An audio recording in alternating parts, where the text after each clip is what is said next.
How to make a cord for your bikinis. Measure the size that you need for your cord. Okay, so I don't know, for example, imagine you need 10 centimeters cord.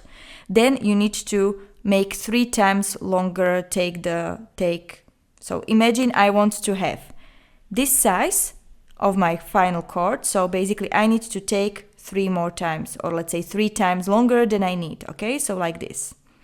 Perfect.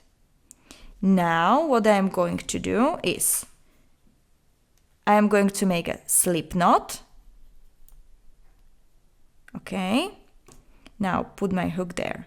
Now the yarn that is the long one attached to the big bulk, the one that I will be working with, and here down below I will have the yarn that I need basically for the cord.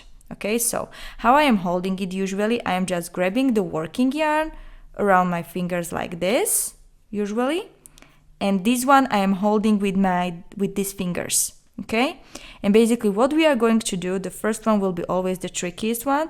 We are going to wrap the yarn around the hook.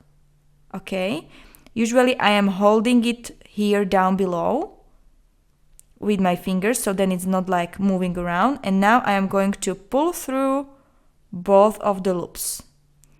Now I am holding with this finger my loop currently, so it's not like slipping all the time on my hook, so I'm holding it.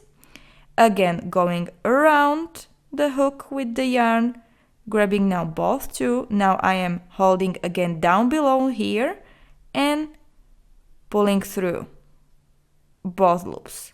Holding it, wrapping around, holding down below and pulling through.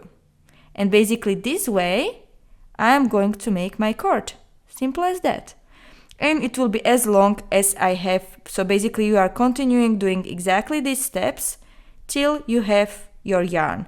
So slowly this yarn down below will get shorter and shorter, of course.